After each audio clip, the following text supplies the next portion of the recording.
Isang mabiyaya at masaganang araw po sa atin lahat. Welcome back po dito sa ating YouTube channel, Tagapanood TV. Paano na si Jillian Ward, Eman Baco sa Pacquiao, inirereto ng netizen kay Alex Ayala?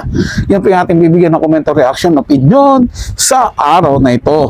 Pero bago po tayo magpatuloy muli ko po kayong iniimbitahan, lalong-lalo na po sa mga bago lang dito sa ating channel at sa mga nanonood pa hindi pa po nakapag-subscribe, huwag niyo po sana kalimutan na mag-subscribe dito sa ating channel. Libre lang po yan mga tagapanood, kaya naman huwag po kayong matakot na mag-subscribe at hit ang notification bell para ma-update po kayo sa mga bagong video na ilalabas natin. Kaya naman simulan na po natin ang ating reaction video sa araw na to mga tagapanood. Let's do this! Eman Baco sa Pacquiao, pabirong nireto ng netizens kay Alex Ayala dahil sa parehas nilang edad at taglay nilang ganda at kagwapuhan. Kaya bagay daw sila.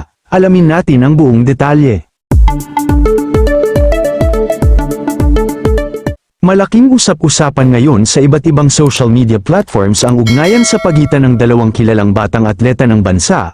Ito ay matapos pabirong ireto ng mga netizens ang world-class tennis player na si Alex Ayala at ang professional boxer na si Eman Baco sa Pacquiao. Nagsimula ang pagtatambal ng publiko sa dalawa dahil sa kanilang mga pagkakahawig pagdating sa estado ng buhay.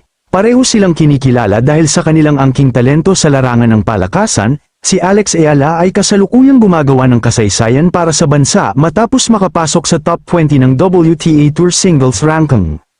Samantala, si Eman Baco naman ay patuloy na nagpapakitang gilas sa boxing dahil sa kanilang tagumpay at magandang hitsura. Labis silang hinangaan ng mga fans na nagnanais silang makitang magkasama.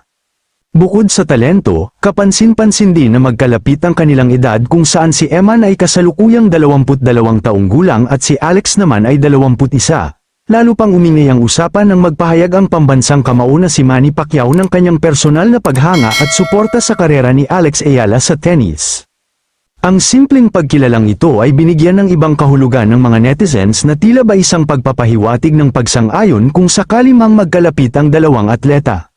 Sa kabila ng mga lumalabas na komento at biro sa internet, mahalagang linawin ang totoong estado ng kanilang relasyon. Sa mga nakaraang panayam kay Alex Ayala, mariin niyang nilinaw na siya ay kasalukuyang single at walang karelasyon. Bagamat sinabi niyang bukas naman ang kanyang puso kung sakaling dumating ang tamang panahon, binigyang diin niya na ang kanyang buong focus sa ngayon ay nakatutok sa kanyang propesyonal na karera sa tennis. Walang anumang opisyal na ugnayan o komunikasyon sa pagitan nina Alex at Eman.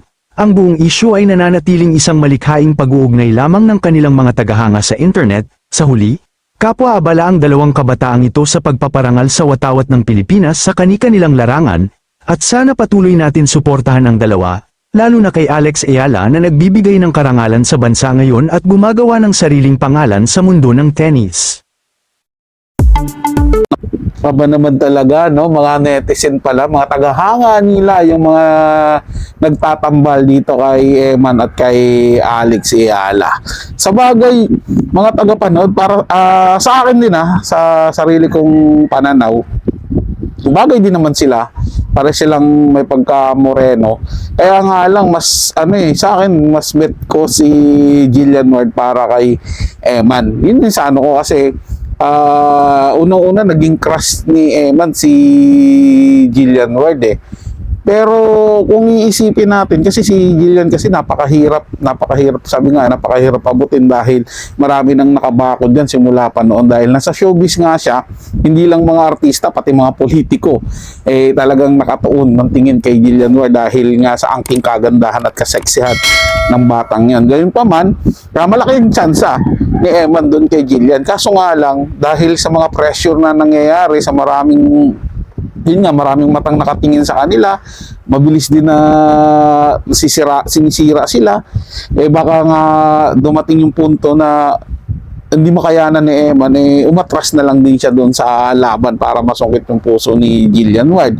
At hindi malayo na magkalapit din ito si Alex at si Eman dahil parehas nga silang nasa sports, dagdagan pa yung impluwensya ni Sir Manny Pacquiao, baka gumitayan dyan at ipakilala sila sa isa't isa. Siyempre may mga connection yan dahil nasa sports nga sila pare-parehas. Ayun na, baka doon na magsimula na mabuksan yung pintuan naman ni Alex at ni Eman. So abangan na lang natin mga tagapanood kung ano yung magiging pasya dyan ni Eman Bacosa. Pero sa akin, sa sarili kong pananaw, kung ako magpapasya, siyempre mas gusto ko talaga si Eman kay Gillian Ward. Pero wala po tayong magagawa kung ano po ang takbo ng panahon, ano po ang takbo ng kapalaran para sa kanila. So kayo mga tagapanood, ano masasabi nyo? Ano makukomento nyo? Lalong-lalo na sa mga tagahanga ni Gillian Ward para kay Eman. Ilagay sa ating comment section, pag-usapan po natin yan at pupusuan ko po yan mga tagapanood. Sino lang po mga tagapanood, ito ay comment at opinion lamang, wala pong personalan. Paalam po at mabuhay po kayong lahat. Maraming salamat po sa inyong panonood.